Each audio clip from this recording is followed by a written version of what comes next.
निश्चित ही तुमने कल भी क्रोध किया था, परसों भी क्रोध किया था, आदत बन गई। आज किसी ने जरा सा उकसा दिया, अंगारा तो था ही भीतर, रोज रोज संभाला था, हो गए। राख भी जमी थी तो बस ऊपर जरा सी परत थी, किसी ने फूंक मार दी, परत झड़ गई, अंगारा बाहर आ गया, तुम क्रोध से भर गए।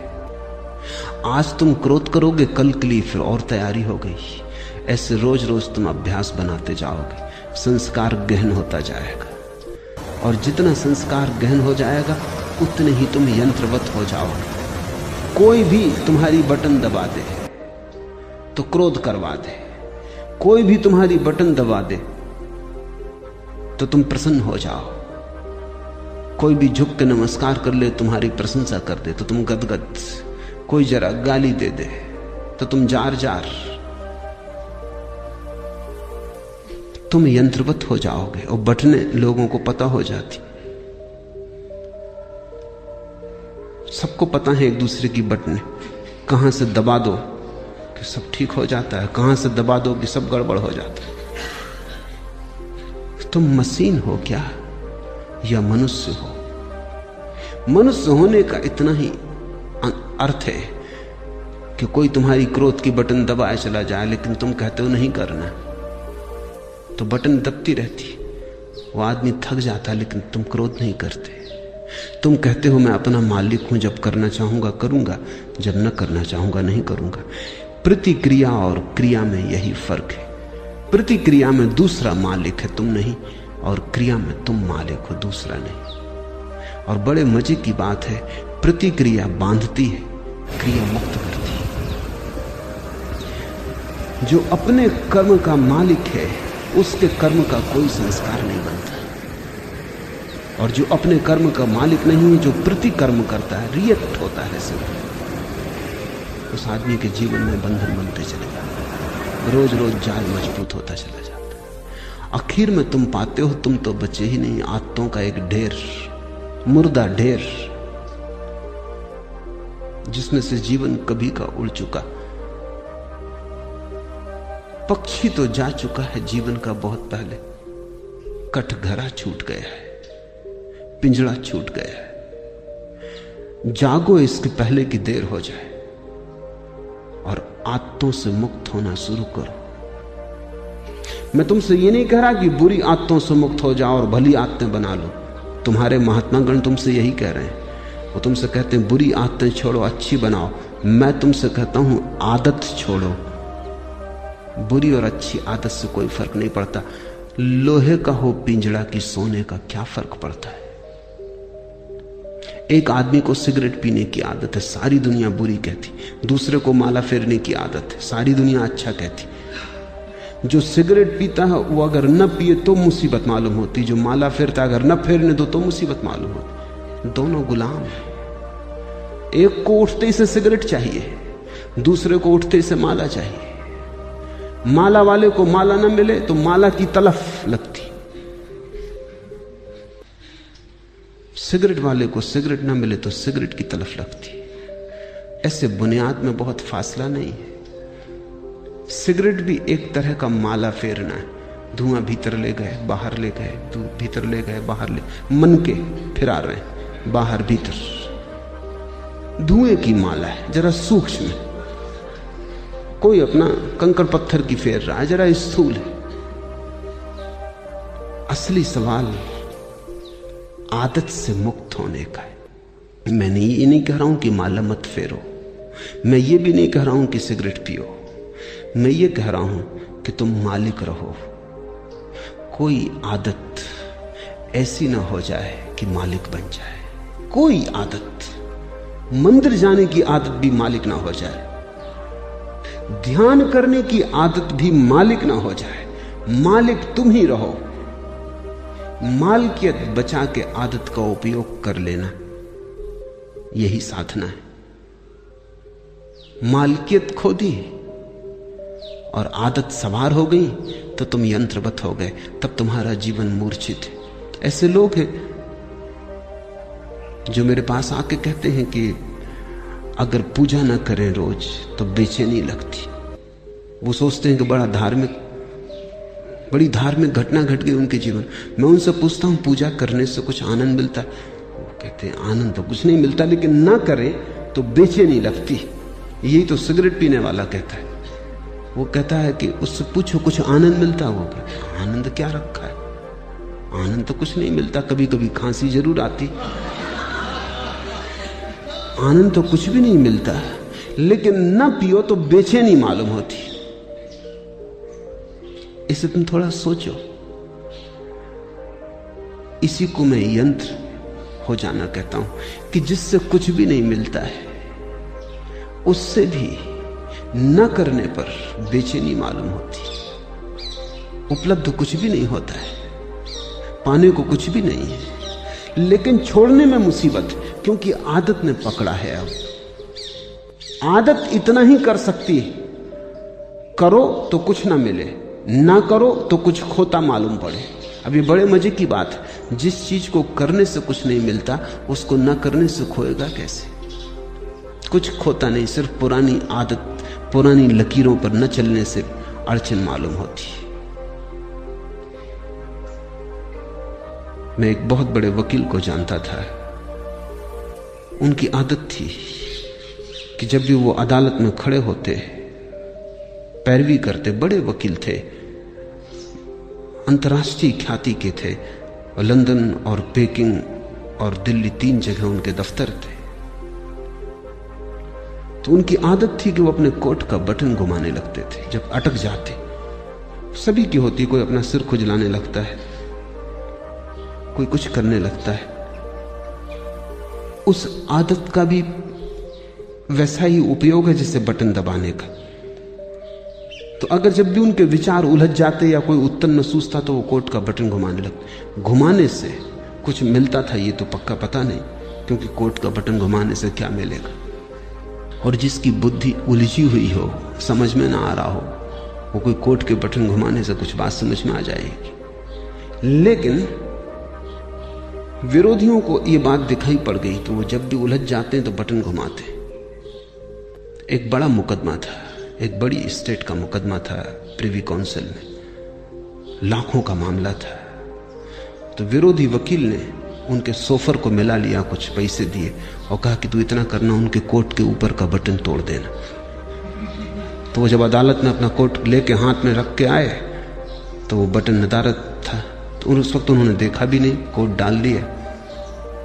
जब वो पैरवी करने लगे और वक्त आया, हाथ कोट के बटन पर गया, बस सब गड़बड़ हो गया। जैसे मस्तिष्क ने सांस छोड़ दिया, कुछ सूझबूझ ही ना रही, चक्कर सा मालूम हुआ, बैठ गए।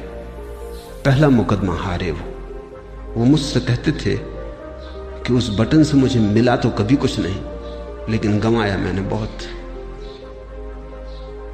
उस बटन के घुमाने से कुछ मुझे सूझबूझ आती थी ऐसा भी नहीं था, लेकिन बटन न पाके बस मैं समझ ही ना पाया कि अब क्या करूं। हाथ से जैसे कोई हथियार छूट गया। भरोसा किए बैठे थे और वक्त पर जिस पे भरोसा था वो दगा दे गए।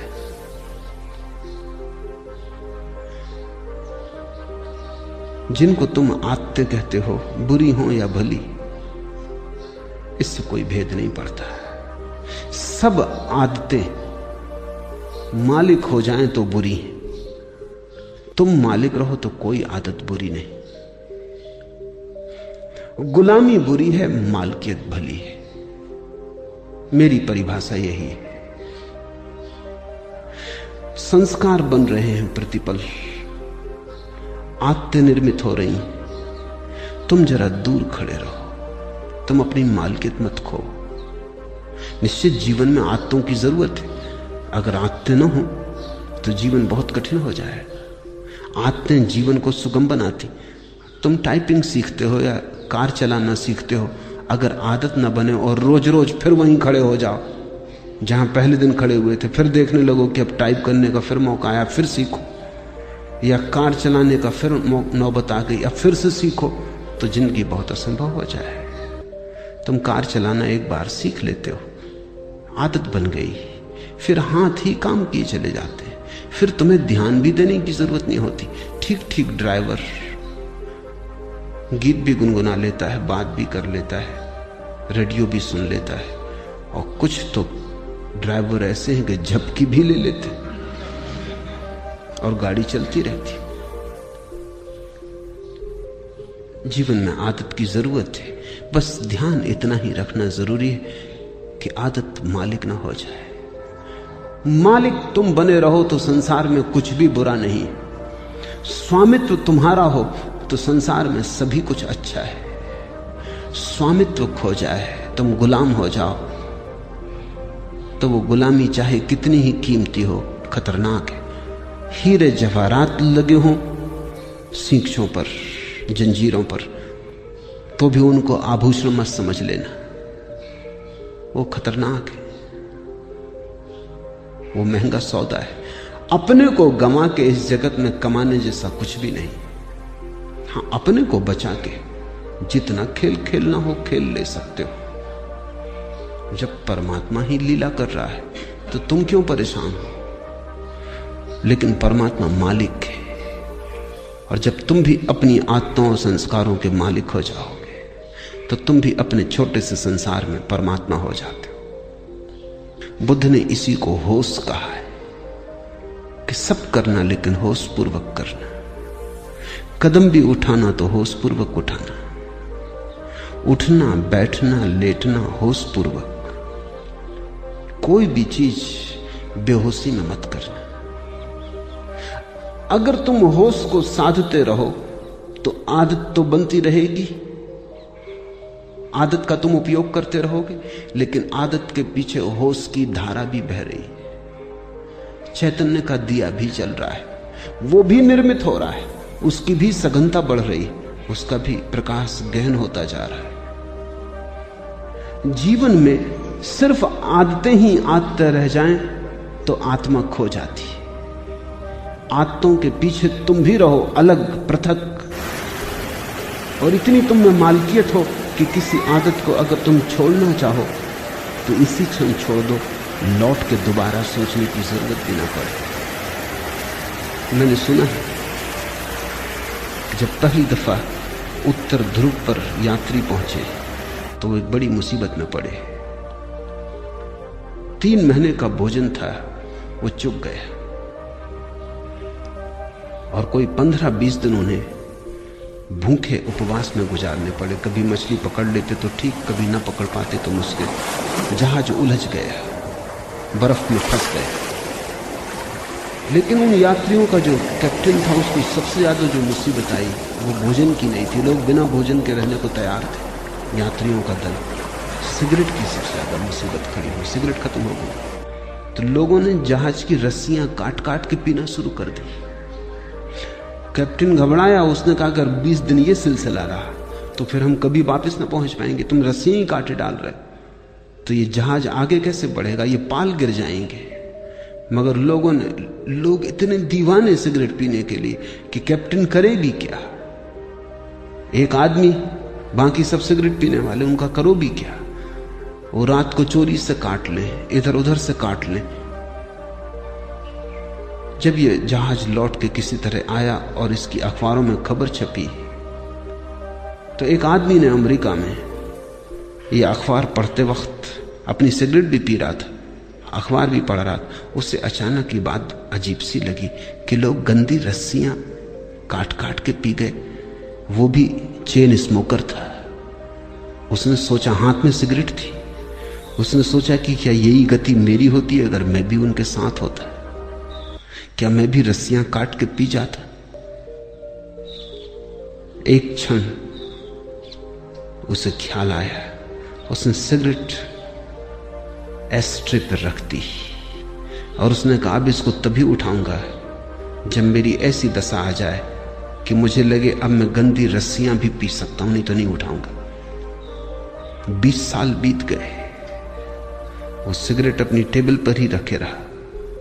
लोग उससे पूछते भी कि आधी जली सिगरेट यहां क्यों रखी। वो कहती कि इसको मुझे उठाना है किसी दिन, लेकिन उसी दिन उठाऊंगा जिस दिन मेरी पीड़ा ऐसी हो जाएगी कि आदत बड़ी और मैं छोटा हो जाऊंगा। लेकिन मैं प्रतीक्षा कर रहा हूं, वो घड़ी आती नहीं। 20 साल बीत गए, मैंने 20 साल से सिगरेट नहीं पी है और याद भी नहीं आई है। मैं याद करने की कोशिश कर रहा हूं कि कभी भी आ जाए, क्योंकि मैं जानना चाहता हूं किस मुसीबत में जहाज के लोगों को रस्सियां पीनी पड़ेंगी, लेकिन वो कभी ना आई। उसने अपना संस्मरण लिखा है, मैं संस्मरण पढ़ रहा था। उसने संस्मरण में लिखा है कि मैं समझ नहीं पाता कि क्या बात हो गई, क्योंकि पहले भी मैंने कई बार सिगरेट छोड़ना चाही थी लेकिन नहीं छोड़ सका था। कई बार छोड़ी भी थी तो 2 दिन के बाद फिर पीने लगा था, लेकिन क्या हुआ?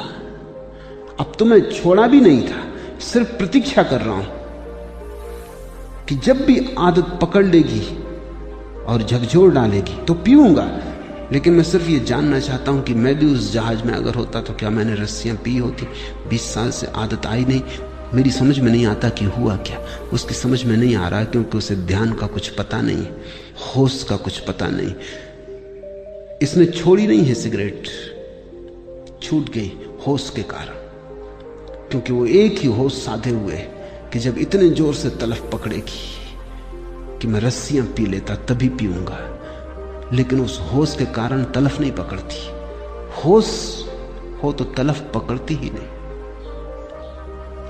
अब उसे कोई होश को जानने वाला मिले तो उसे उत्तर मिले, लेकिन अनजाने उसने होश साध लिया है। तुमसे मैं कहता हूं, जो जो आदत तुम्हें पकड़े हो, जबरदस्ती पकड़े हो, उसके प्रति होश साधना। मैं तुमसे नहीं कहता सिगरेट पीना छोड़ो, मैं कहता हूं होश पूर्वक पियो। मैं तो यहां आश्रम में एक कमरा बनवाने जा रहा हूं जहां होश पूर्वक सिगरेट पीने वालों को सुविधा होगी कि वो जाके वहां सिगरेट जरूर पिए, लेकिन जितनी देर पिए उतनी देर ध्यान रखें। एक क्षण को भी बेहोशी में ना पिए बस। फिर अगर पीना हो तो मजे से पिए, कोई हर्जा नहीं। लेकिन मैं जानता हूं अगर होश सध जाए तो ऐसी मूढ़ता कौन करेगा? ऐसी मूढ़ता तो बेहोशी में ही होती है। तो मैं तुमसे कुछ भी छोड़ने को नहीं कहता, क्योंकि मैं जानता हूं छोड़ने से कभी कोई छोड़ नहीं पाया। मैं तुमसे केवल होश साधने को कहता हूं, क्योंकि मैं जानता हूं होश साधने से जो भी व्यर्थ है अपने आप छूट जाता है और जो सार्थक है बच रहता है। होश आध्यात्मिक जीवन की आखिरी कीमिया है, अल्केमी है, वो रसायन है। उसके अतिरिक्त सब विस्तार की बातें हैं। आज